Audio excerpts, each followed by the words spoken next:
Can everyone see it? Yep. Okay, great. So last time we had covered some fundamental needs on the blockchain of privacy. We introduced the zero-knowledge SNARK, or zero-knowledge succinct non-interactive proof of knowledge, argument of knowledge.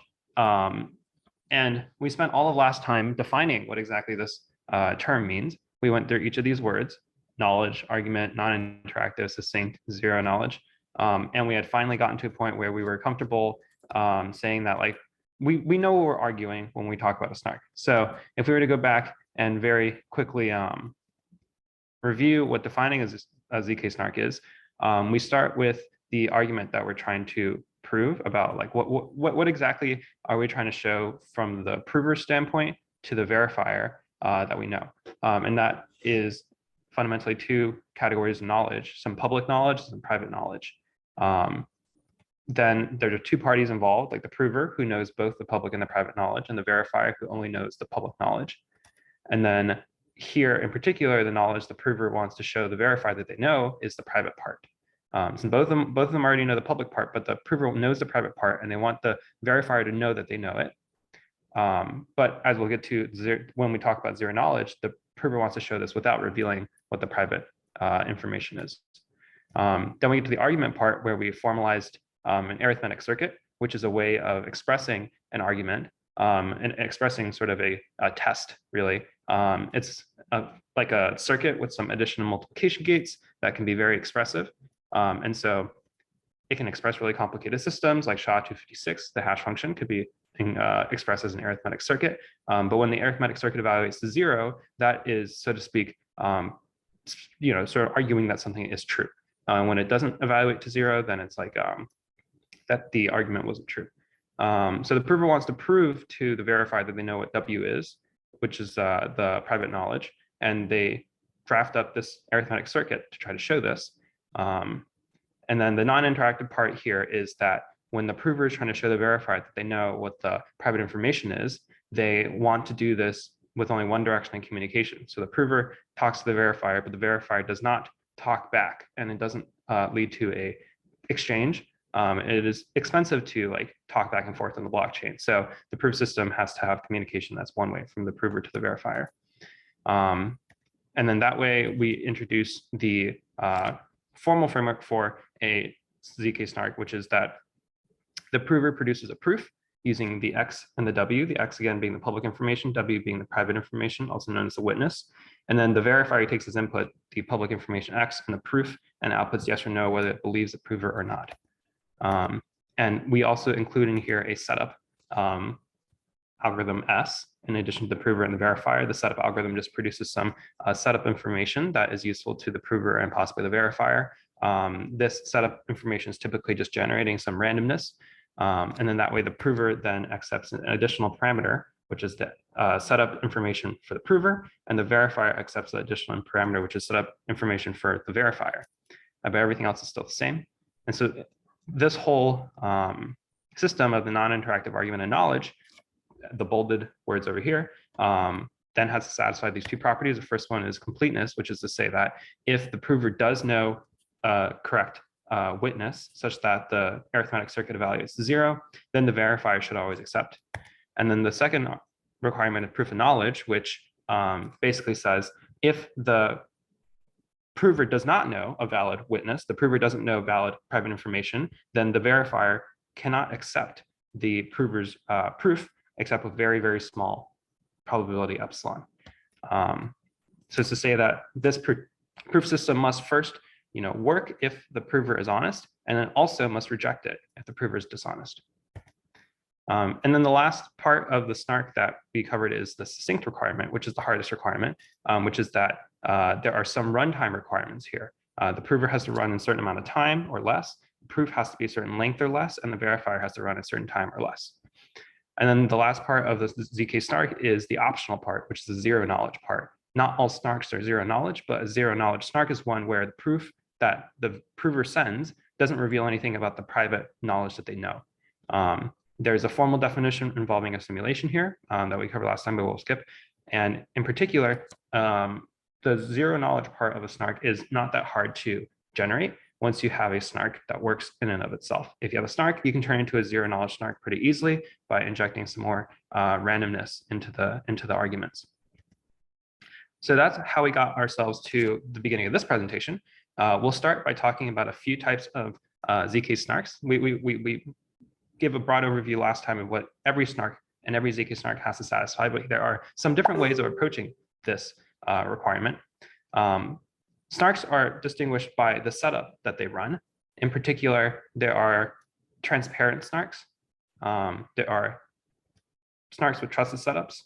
And these two snarks are different because the setup algorithms that they run has a fundamentally, one of them has a more lenient setup than the other. So what I mean by that is a transparent snark, a setup that it uses can be public and can be known by the prover and by the verifier. A transparent snark, if it has any sort of setup algorithm at all, that setup algorithm would produce randomness that it's okay for the prover to know. Last time, when we talked about when we talked about like the example with the pens, for instance, the randomness that a setup algorithm could be generating is like whether the person, when they put the pens behind their back, is going to swap them or not.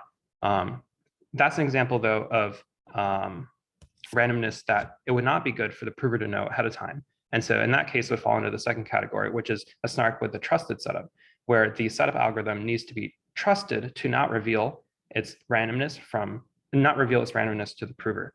A snark with a trusted setup has to use a setup algorithm that generates secret randomness.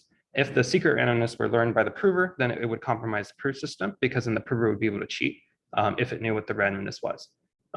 So snark with a trusted setup is it has less freedom, and it has some dangers of being compromised if the prover somehow discovers the randomness that the setup is trying to produce. A transparent snark is thus better because the randomness that the setup is producing can be public and doesn't matter who knows about it.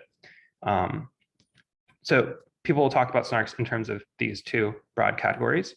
There is one additional category, which is a snark with a trusted universal setup. This is a slightly better snark than a snark with a trusted setup, because in this case, the snark has a trusted setup, meaning that the setup S, the randomness it produces, can't be given to the prover.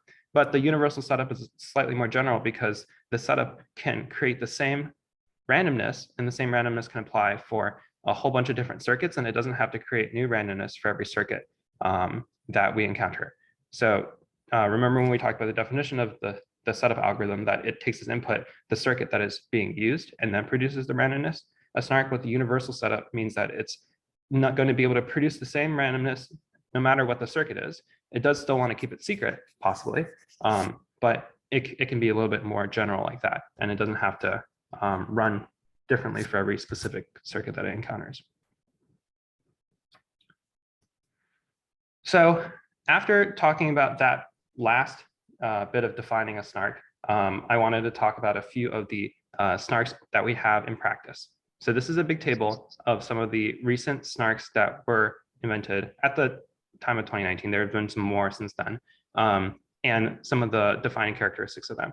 So the earliest like practical snark was Groth16, which is also the one being used in Zcash.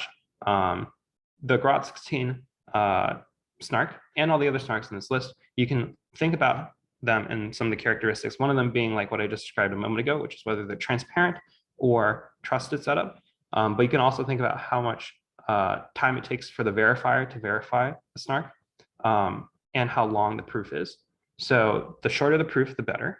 The less time it takes the verifier to verify the proof, the better. And then the more transparent, the better. So we can see that out of the existing techniques that there are some trade-offs. The Groth16 snark has the smallest proof size, only 200 bytes.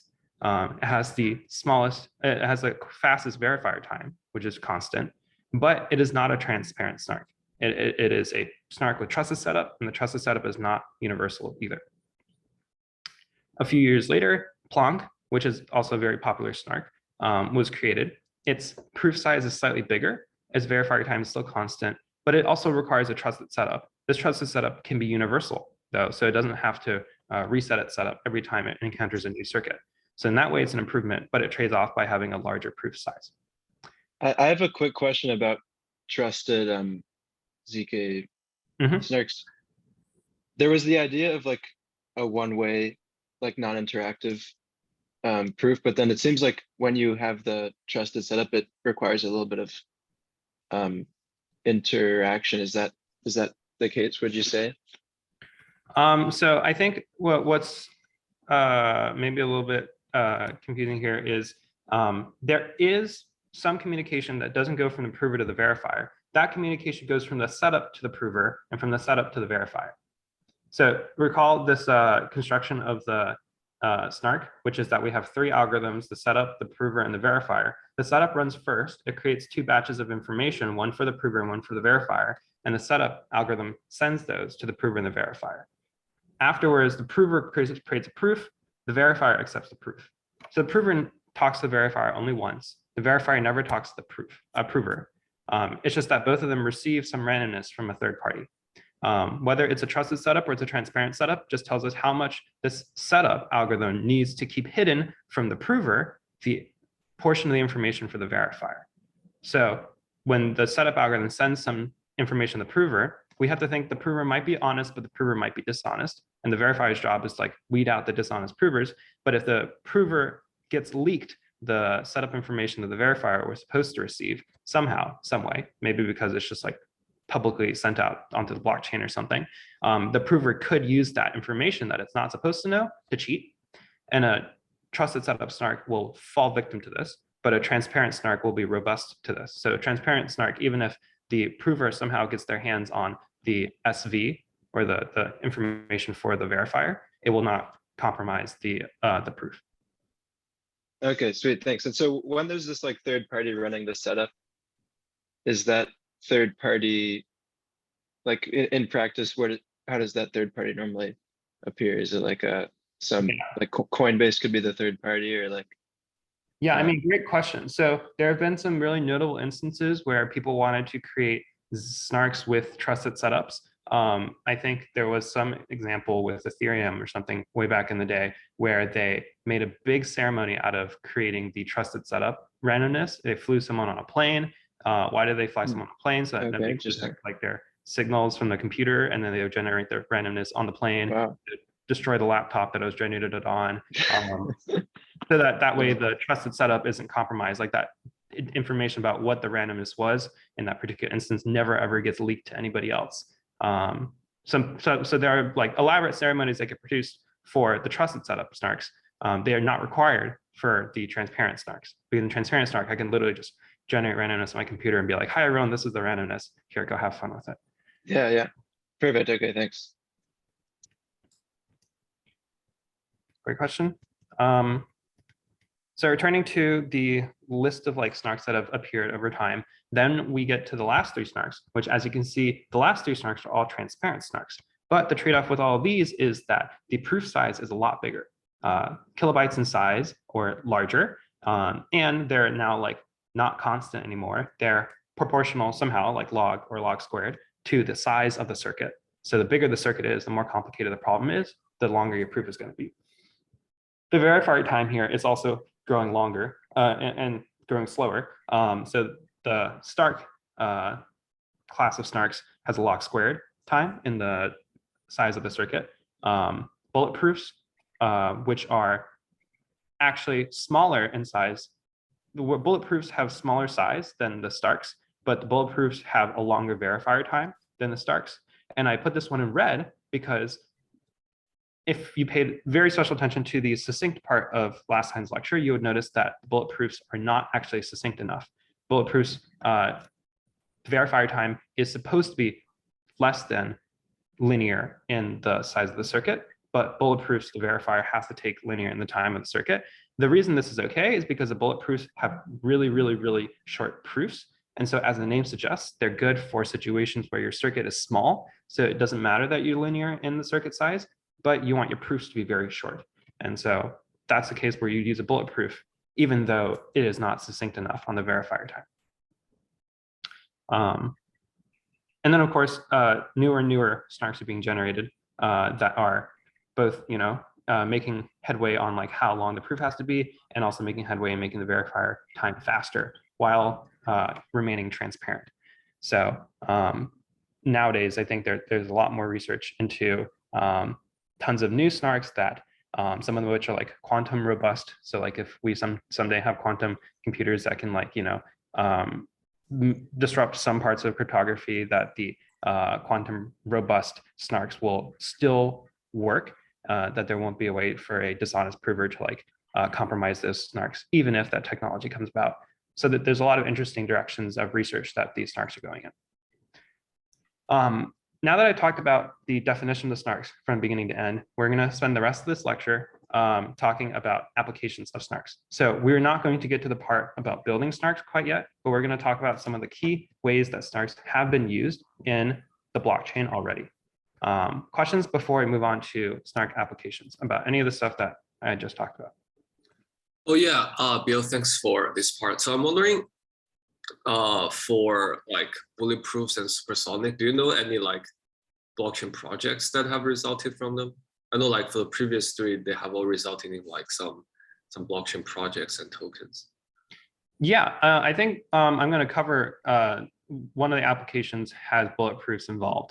I don't know one for supersonic, but I would definitely not be surprised if like they're being used in random like snark-based projects out there.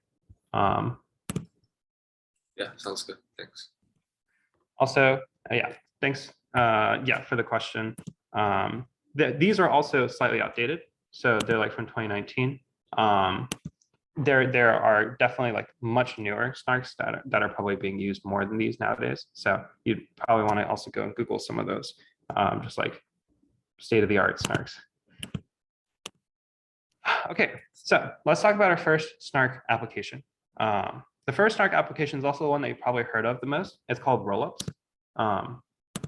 Rollups are an application of snarks that aims to make the blockchain faster. So this is a little bit orthogonal to everything that we talked about with snarks before this, which is like to make the blockchain more private, right? We were talking about snarks in the sense that they can improve privacy, but rollups is actually a little bit orthogonal. Rollups are snarks being used to make the blockchain faster. In particular, what does faster mean? So naively, if we produce an ERC20 token contract on Ethereum, every time somebody wants to transfer the ERC20 tokens that they hold, they have to produce a transaction that goes on the blockchain. But there's maybe millions and billions of these transactions happening all the time. So is there a way to batch these transactions together so that we're not sending a transaction to the blockchain every time somebody wants to transfer funds from one person to another? The solution to this is to introduce rollups. Rollups make this whole process more scalable because they take transactions and they bundle them together before sending them to the blockchain. The basic idea of like how this uses a snark is that the bundling of the transactions and the chain trusting that you bundle the transactions correctly no longer has to rely on like you trusting the person doing the bundling. It just relies on the person doing the bundling creating a snark or proof that they did it correctly, and then the chain will trust that proof, and as a result, trust that all the transactions are bashed together correctly. So we're going to talk about the steps that it takes to build a rollup server, or just to use a rollup to bash these transactions. The first is throw out everything you know about a blockchain up until now. This new blockchain sort of will not store all the transaction outputs and the unspent transactions and like the state and all of that. Instead, let's just simplify it so that it stores with just starting with the Merkle root of a Merkle tree that contains all of the user's balances. If you don't remember what Merkle trees are, let's do a quick review here. The review of Merkle trees, I think, will be a good refresher because it's going to come up a lot later in the presentation as well. So when we talk about a Merkle tree, we're really talking about a cryptographic commitment. In particular, with the Merkle tree, we're asking ourselves, how do we record or commit to some number of transactions, T1 through Tn? When we commit to these transactions, we are, like we did with our warm-up last time, coming up with some encryption of it or like hash of it or something that we can later verify corresponds to these transactions, so that if we promised that these are the transactions here. Somebody can later check that we fulfilled that promise. So if we have n transactions, we're not just one transaction. With one transaction, you can just say, let's just hash it with like some hash function. If we have n transactions, how do we commit to all n transactions in a way that's concise, in a way that's like better than storing the hashes for all n transactions somewhere? Something that's like size that's constant in n rather than like linear in n. The first solution you might think of here is to just hash each of these transactions using a hash function, and then take a string where all those hashes are concatenated, and then hash that string to produce one big hash, or like just one hash on the other end. So you would hash each transaction into some hi, and then you would append all the hi's together to get one long string, and you would apply the same hash function to that entire string of hashes to get one big hash. And this big hash is going to be unique for every combination of n transactions you could have. So this is a valid binding commitment because no other set of transactions could produce the same hash here. Is it hiding? That's a question we're not going to get to for Merkle trees, but the answer here is depending on the hash function, it could be hiding or not. But this is one way that you could commit to all transactions, so that if anybody ever tried to modify any transactions, then they would get caught because this hash would change. Now, this being our first attempt at the solution isn't necessarily the best one, because the other question that we have to have when we like commit to the n transactions with this hash is, given this hash, how would we later on verify that a certain transaction was part of this set of n transactions? In particular, how do we verify later on that some transaction t star existed specifically at an index I from 1 to n? So like maybe somebody comes to me and says, hey, my transaction was in this batch of n total. It existed at like index 3. How am I going to check that? Given that I have this hash, what information do I need in order to verify that this transaction was indeed included? In this case, because we hashed all of the transactions and then we concatenated them, in order to verify that a transaction existed at a certain index, we need to provide all the rest of the hashes as part of the proof, because only with all of the rest of the hashes included can we successfully recompute the total hash for like all of them concatenated together, and then check whether that equals the hash that we have in our hands. So if we just have our transaction t star and we don't have any of the other hashes for any of the other elements, then we wouldn't be able to really check if t star in fact existed at this index or not. The fact that we have to provide all of the rest of the hashes as proof, and we have to compute this entire thing, which involves like, having all n hashes and then hashing all of them together, this is pretty slow. So even though the commitment here is constant size, the verification is linear in n, and we'd like to find a solution that is faster. The solution that's faster is what we call the Merkle tree.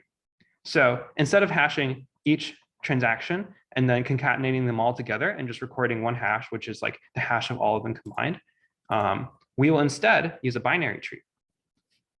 We will take each transaction and we'll put them into a leaf of the binary tree, and then we will hash the leaves together to produce hashes that then get hashed together to produce more hashes all the way up the binary tree until we get to the root of the binary tree, which is one big hash that hasn't hashed together all of the leaf nodes, but because each of the pairs of leaf nodes is getting hashed into another node, and all of those nodes are getting hashed together, they eventually come up with a root node that is also binding, meaning that no other set of transactions in the leaves could have produced the same root hash. And this way, this hash is going to change anytime somebody tries to change one of the transactions in this set. The benefit with the binary tree, instead of just the list of transactions being hashed together, is that once we have the root and someone comes to us and we need to try to verify that a certain transaction existed in this set at some index I, we can do so a lot faster than before. In particular, with a Merkle tree, you can verify that a transaction has been included in the set in log time in the number of elements rather than linear time. So it's faster. And the way you can do this is by producing what is called a Merkle proof. So say in this case, we have A through P elements. And so in this case, if we were to produce a Merkle tree for the A through P elements, we'd hash A, hash B, hash C. So we hash every element itself. But then we would take every pair of them, because these are all like leaves in our Merkle tree, in our binary tree, we would hash these two together to create a new hash. We'd hash these two together to create a new hash, so on and so forth, until we've hashed every pair together. And then for each pair, we would hash them together and hash them together. And we would keep doing this up the tree until we've got one big root hash. So at the root of the tree, there is one big hash that has incorporated all of the elements in this list.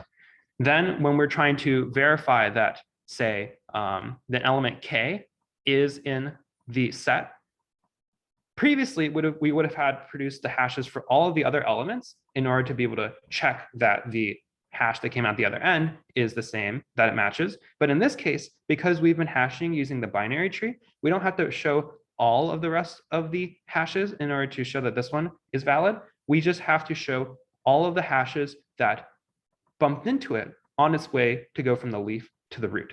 So in order to check that this element is included, we would have to first take this hash and the hash of the element that was next to it in the tree and hash these together to produce a hypothetical hash for the two of these leaves. We would also take the hash over here, which is for like the neighbors that were going to be hashed together at the next step in the tree, and then hash those together.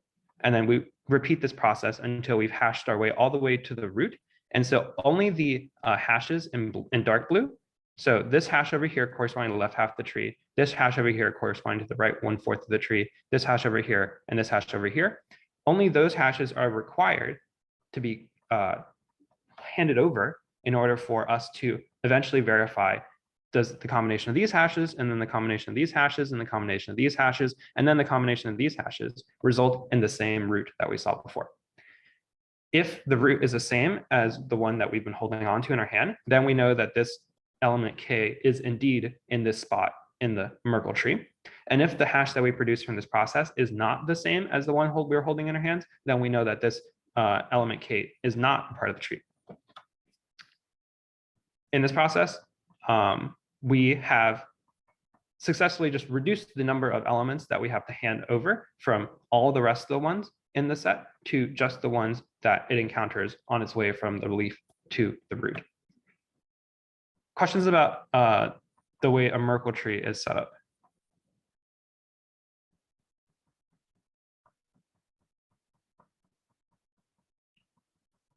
Okay, if not, then this quick review gets us into how the Merkle tree gets applied to the rollups. So the first step, again, where the chain will store a Merkle tree that contains all of the users' balances. Imagine that there are m users in the system and each of them has a balance of tokens, like somebody has 5 tokens, somebody has 100 tokens. Then that list of elements will get committed to using a Merkle tree. And the Merkle root of the tree, remember, is that big hash at the top. The chain will store just the Merkle root of this Merkle tree. The second thing that the chain will do is it will collect requests. It will collect requests to transfer funds along with the signatures of the people that are trying to do the transfers. It will collect the requests, but it won't immediately send them all to the chain. If it were to immediately just send them all to the chain, then it's not really doing anything to bundle them. It collects these requests to transfer funds, and it internally verifies each request, tries to update the balances of the users, and then construct a new Merkle root. But during this time, it's not yet sending anything to the chain. So the rollup server at this point is sort of off-chain trying to collect all these requests, off-chain trying to update all the balances on the blockchain, and then it's going to construct a new Merkle root, which has all the updated user balances included. After it has generated the new Merkle root, it will create a snark. And every time that we talk about a snark in any of these examples, it will consist of 3 different pieces. It'll consist of me defining to you what are the public pieces of information in the snark, which is X. Then I'll tell you what are the private pieces of information in the snark, which is the W, which is typically the stuff that you might want to hide, or if it's zero knowledge, you would want to not let the verifier know. And then the last thing I'll tell you is what the arithmetic circuit checks for. So in this case, for a rollup server, the server has collected all the requests to transfer funds inside the server itself, but not on the chain yet. It has verified that each request has a valid signature, and has updated the balances of all the users, and has constructed a new Merkle root for this tree of user balances. Now it generates a snark where the public information is the old Merkle root before this batch of transactions. The public information includes all of these requests for transactions, and then the public information also includes the new updated Merkle root. Then the private information, which is the stuff that you might not want to reveal to everybody else, would include the signatures that were attached to each of these requests, as well as the true user balances. So there's M user balances and there's N signatures. Those comprise our witness, which is just a private information. And then the arithmetic circuit that we build will check two things. So the proof in particular is going to prove two things. The first proof is that all of the signatures are valid for whatever request that they're attached to. So signature 1 is a valid signature for request 1, so on and so forth down the line. That's the first thing that proof has to show. And the second thing the proof has to show is that the Merkle root has been updated correctly, so that the new Merkle root has incorporated all of the transaction requests, updated all the balances, and then constructed a valid Merkle proof, and so on and so forth. The snark that we've built here will check that both of these are true, and it'll produce a proof that would convince a verifier that basically everything was done correctly. And then finally, this rollup server will send the public information to the chain, and it'll also send the proof to the chain. Notice here that the rollup server is not sending all the signatures and all the new balances to the chain. It is only sending the public information, which is all of this stuff, and it's sending the proof, which is short. So then the chain, on the other end, would verify that the proof is correct. It'll take on the role of the verifier. And then all the chain does is updates the Merkle root from before to the new Merkle root that is handed to it. This entire process for the chain takes one transaction, but in reality, n different transfers occur. It's just that all n of these transfers got bundled up into one transaction to the chain. And the proof, the snark that we used, is able to tell the chain that we bundled everything correct.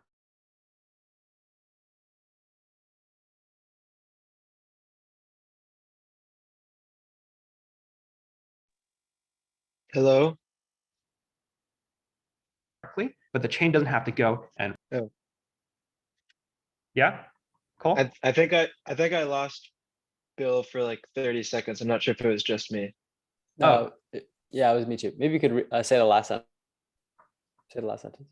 The last sentence I said is that, so the rollup server sends the public information, which is like the previous Merkle root, the new Merkle root and stuff. It sends the proof to the chain, but it doesn't send all these user balances or the signatures. The chain verifies the proof, and then it updates the Merkle root, which is the only thing that it's been storing. It updates this Merkle root, and all of this on chain takes on the form of one transaction, whereas off chain, actually n total transfers occur. So the rollup server was able to take n transactions and turn them into one transaction. And it's able to do this because it produces a proof that it did the bundling correctly, that it did the batching correctly, and the blockchain checks the proof instead of actually checking every transaction. And that makes the blockchain a lot faster because it doesn't have to do all the checks it needed to do before. It just needs to check the proof, which of course, checking a proof is more complicated than just checking that numbers add up. But checking the proof ultimately results in one transaction, whereas having to check all the user balances before would have resulted in n transactions. So the rollup server, by using snarks, is able to make the blockchain a lot faster. And that's why in Ethereum, you hear about a lot of these L2 sort of chains like Polygon or whatnot, and they all will incorporate rollups, because rollups based on this technology are able to just let you produce a lot more transactions within the same number of blocks on the blockchain. Sweet. I'm wondering, so it takes what was previously n transactions and turns it into one transaction, but it seems like the new transaction is still like O of n in terms of the like time it takes to process that one transaction, just because the size of X includes all n requests. Is that the right way of thinking about it? Yeah, that's the right way to think about it. So the verifier time is still linear in the public information. And in this case, the public information has length n plus a little bit of other stuff. So the verifier will still take linear in the number of transactions n. It's just that the blockchain itself will have to hold less information than before. The blockchain itself will not have to hold information that separates all these transactions into like n different parts of the block. It'll just have one block instead of n of them. Okay, so I guess they're both O of n, but like when you're using the snark, it's like the constant is way, way smaller for how long that O of n ends up to be in like reality. It's the constant smaller, and also the chain stores less stuff on it. The chain stores significantly less. Okay, so it's about storage. Way fewer transactions being included in it. Okay, gotcha. And because the transactions are getting bundled up, then each block that's mined effectively can include more transactions in it than before. If your block was programmed to have like 100 transactions included in it, then if you had 1,000 transactions before, it would take 10 blocks in order to fit them all onto the blockchain. But in this case, because you can just bundle them up, you can fit it all into less than one block. Because the blockchain itself is doing a lot less work. It has offloaded a lot of the work to the rollup server. Yeah, okay. Not trusted. The server is not trusted because it's not public like the blockchain, but the server doesn't need to be trusted because whatever proof the server generates, the blockchain can verify. And if it can't verify it, then it just rejects it. Yeah, sweet. And as far as like this looks like an implementation, like in Ethereum, when they like receive this proof and X, is that being done in like a smart contract, or is that built into like the Ethereum node software itself? So I think in this case, it's built into the interface between the L1 and the L2. So I think it goes into a smart contract. If you were to actually change all the nodes on Ethereum in order to support this, that would be like a lot bigger of an endeavor. Yeah. So the Ethereum like nodes don't actually necessarily come set up with this verifier logic because this logic for verifying a snark is a lot more complicated than the logic for just verifying, oh yeah, the inputs to this transaction equal the outputs to this transaction. Yeah, sweet. So but yeah. So you can code this, whatever it takes to code like snark verification, you can code that into a smart contract. Yeah. And then the smart contract takes care of it. Okay. Sweet. Some other notes about these rollup servers. One thing that you have to keep in mind is that to do all of the checking that was presented in the previous slide, like that all the balances have been updated correctly, that the new Merkle root has been updated correctly, takes a lot of like circuitry. And so the arithmetic circuit in this case has 1 million gates involved. That means that we can't just batch like tons and tons of transactions together, because if we were to scale it up from like 1,000 transactions to like 10,000 transactions, the size of the circuit will explode, and then it'll just take a really long time in order to generate the proof. Because again, generating the proof is usually the thing that takes the longest. Verifying the proof is usually short relative to the time it takes for in this case, the rollup server to generate the proof. If we try to batch too many requests, and then the arithmetic circuit will just have too many gates in it, and it'll take too long to build the snark. So in reality, we often see that the number of requests that get bundled into one transaction is usually like 1,000 or something like that. And then the chain, I guess what I'm saying here, which I may have forgotten about when I answered your question, is that the chain does O of log n work to verify the proof. O of log n work, I guess what I'm not counting here is the fact that the chain has to parse all of these requests. If it has to parse all these requests, it's definitely linear in n, but I guess like the work it does afterwards to verify it is O of log n. So I guess that is part of why it ends up being like a smaller coefficient out front, like you were reasoning before, is because the parsing time is linear in n, but then the verification time after you parse it all is log n, as opposed to before. Okay, cool. Yeah, but like I said, if the number of requests being bundled together goes to infinity, then generating the snark will take too long. And then finally, because this goal and what I talked about the rollup servers, the good that they do for the blockchain is in scaling it and like helping the blockchain support more transactions. And there's not really a goal of privacy with this application. We don't use a zk-SNARK in this case. We just use a snark that is not zero knowledge. The reason is because the signatures and the balances are not necessarily sensitive information we want to hide from the public.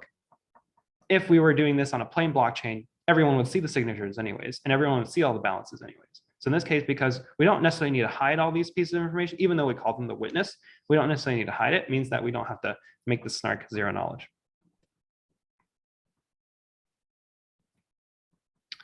And then finally, you might be wondering, well, if the blockchain itself is only storing the proof each time, but it's not storing the actual balances, what happens if, say, the rollup server is no longer trustable, or if it dies?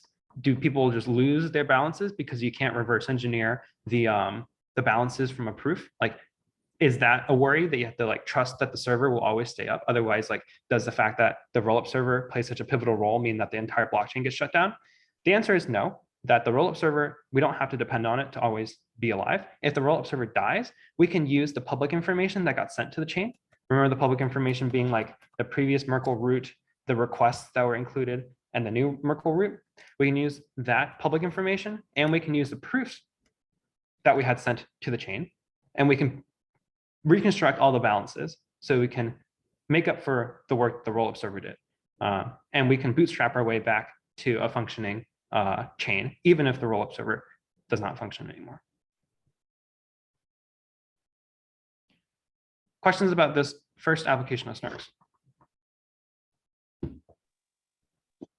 One thing, so there's the witness, and but like you said, it's not containing any sensitive information. So I guess you could just move all of that information to the like the X. Yeah. But it's for computation reasons, I'm guessing, that you try and limit the size of X.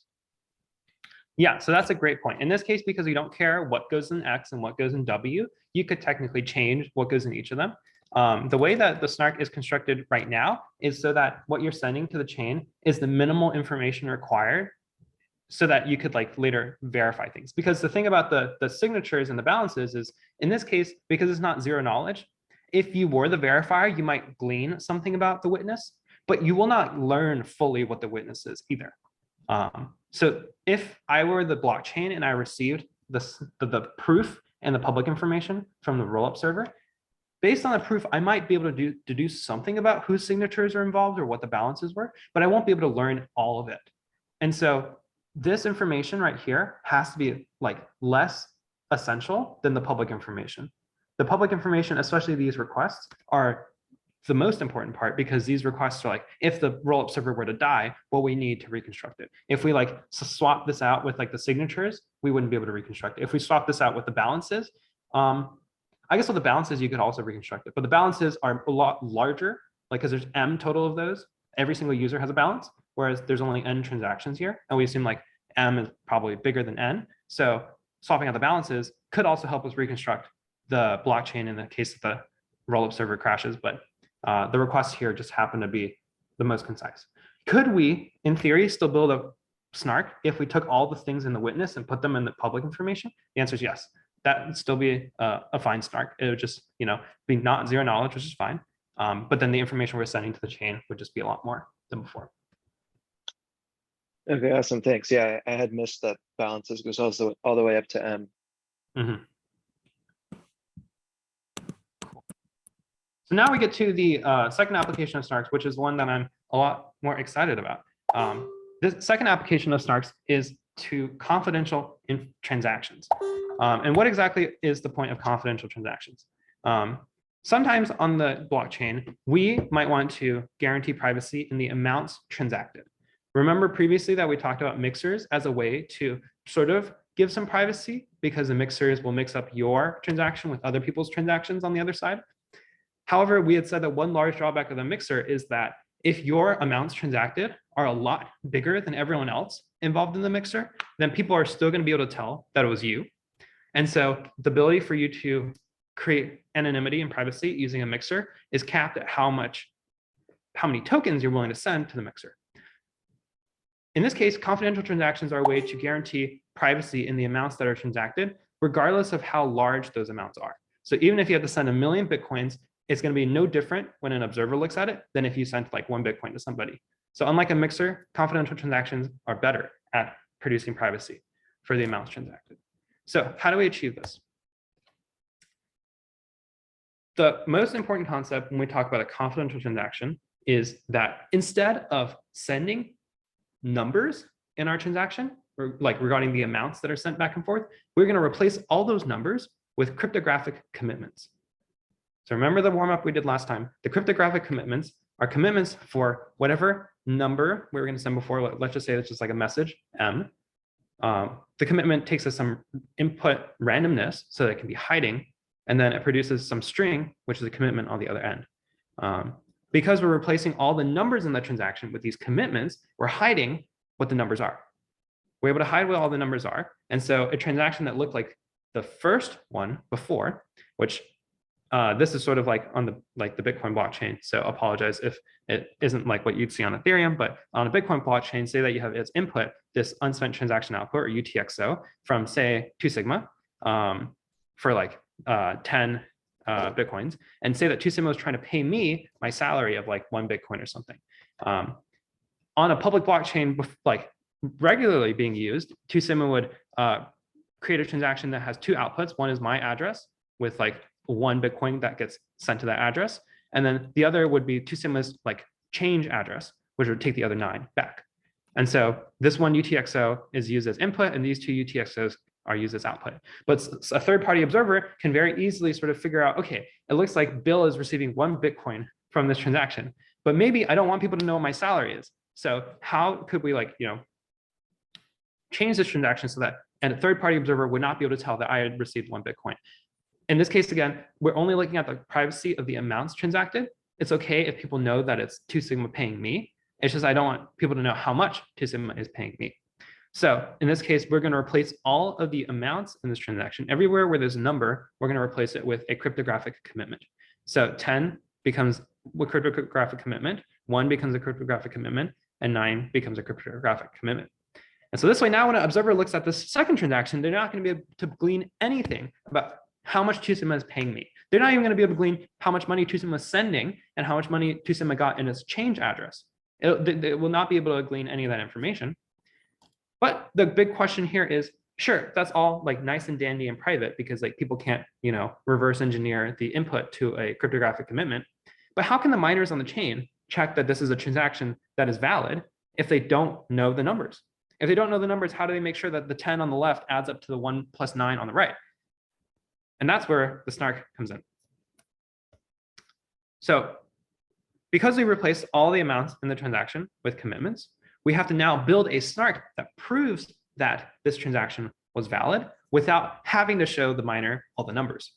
So here, our proof is going to include public information, which is the 3 commitments to those numbers we saw on the previous slide.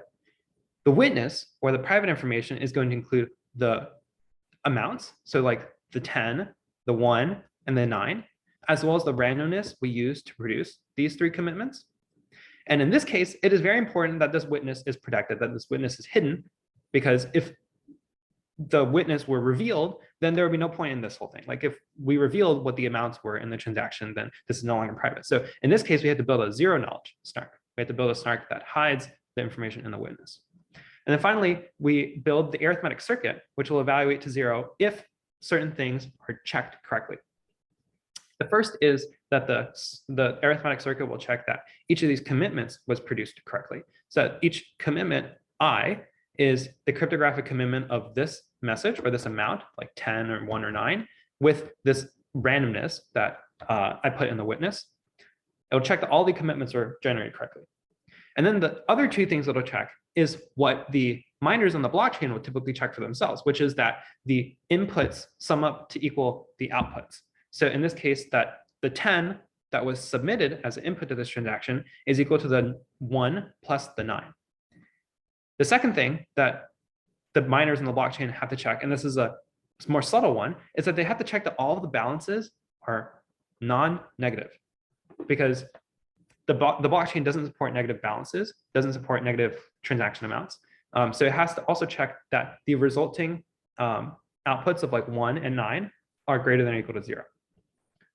These things the Snark has to check because the miners on chain don't have the information to check it themselves. The miners on chain don't have M1, M2, and M3 anymore. They only have commitment 1, commitment 2, and then commitment 3. So the miners on chain, instead of checking these relationships for themselves, will accept a proof and then verify the proof or not. That checks these conditions.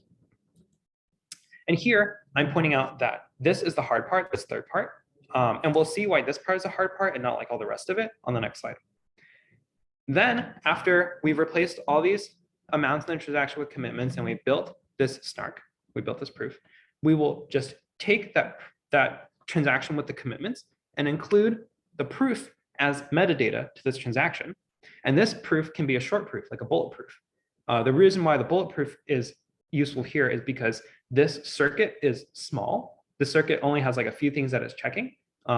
It's not like, it doesn't have like 1,000 transactions in it. So this, unlike the rollup server circuit, which is like 1 million gates, this circuit is going to be a lot smaller.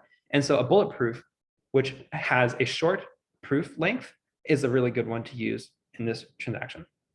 So then we include that proof in the transaction along with these commitments, and then we can submit it to the blockchain and it'll look like this. So we have, again, the 2 sigma UTXO input, which is a commitment for like the 10 Bitcoin, then my commitment for 1 Bitcoin, and then 2 sigma's commitment for 9 Bitcoin. And this transaction will include this proof in its metadata that all of these things were satisfied.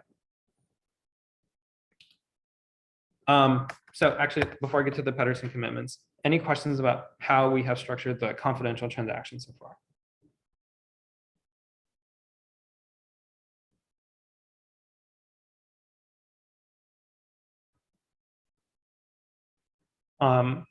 Okay, so based on the confidential transaction, we could just stop here and like just say that, okay, we're going to build a Snark and we're going to be happy. But one thing that I'll show y'all, which is one specific class of commitments, because we talked about other class of commitments like hash functions before, I'm going to give you a new example of a commitment family that will make the building the Snark even easier. This is called the Pedersen Commitment family. In particular, that Snark that we talked about on the previous slide, one of the things it has to check is that the inputs sum up to equal the outputs. But technically, we could check this condition without using a Snark if the cryptographic commitment that we use to take the amounts and turn them into random strings, if that cryptographic commitment satisfied another property besides being binding, which is if that cryptographic commitment was additively homomorphic.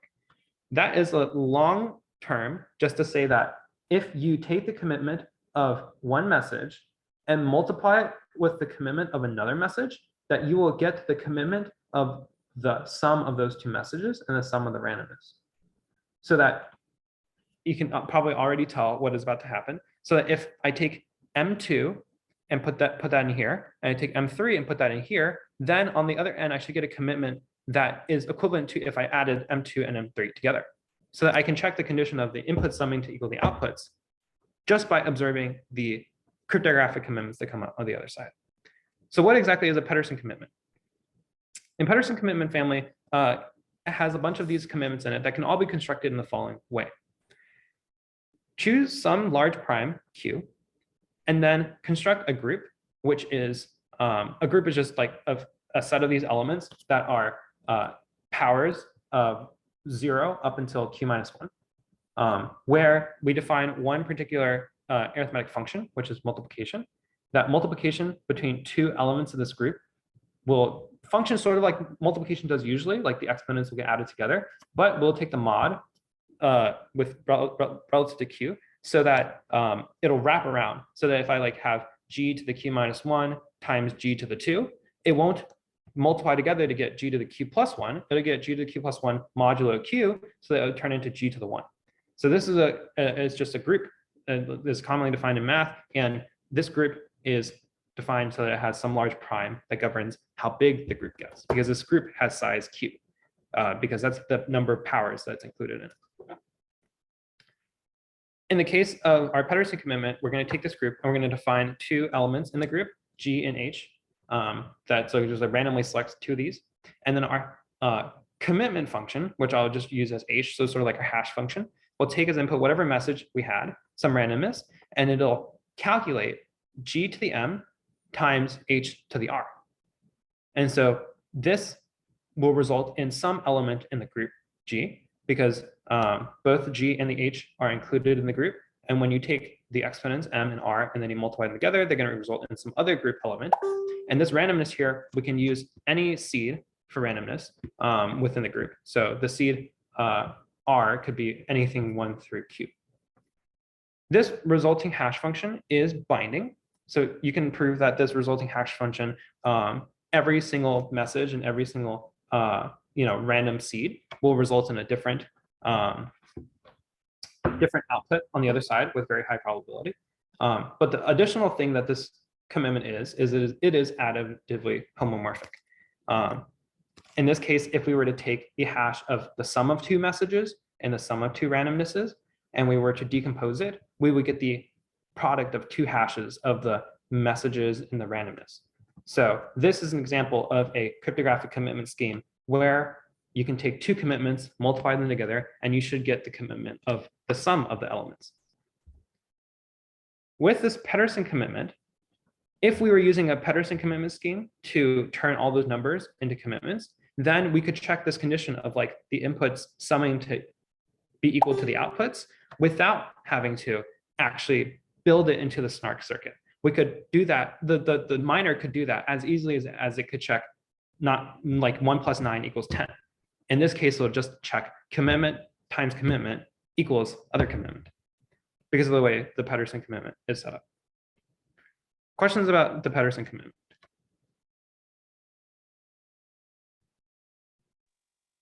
That's really cool how that works. Yeah, I agree. And the fact that like you can take this sort of group G and like, create a commitment scheme out of it was also very cool to me. And I mean, I hope it's like very obvious that like this prime needs to be very, very, very large. If this prime is like something like 17, like 31 or something, then this is not a very good commitment scheme because then there's gonna be tons of collisions on the other end because like the output space has size 17 or size 13. This prime has to be humongous. But yeah, not very hidden. As far as G and H goes, so G is sort of like, it goes 1 and then G squared, but then H, is that like some arbitrary element in the group? Or yeah. how does H get chosen? H can just be, actually, sorry, I think I conflated the terminology here. G and H can both be arbitrary elements in the group. Okay, gotcha. It doesn't matter what G and H are because Q is prime. If Q weren't prime, you might care that like the elements of the group that you choose are like, gonna not be nicely moduloed by Q per se, but because Q is prime, G and H can be literally any element in the group. All right. So I'm going to finish up here. I know that we're a bit past time, but I'm going to finish talking about how like this confidential transaction gets completed. So in the past slide, we had talked about how we include this proof in the transaction. So after we've included the proof in the transaction, we've sent the transaction to the blockchain, we still have a few loose ends to tie up. We can't just conclude the transaction here because once I receive this transaction on the blockchain, I'm really holding in my hand just a commitment.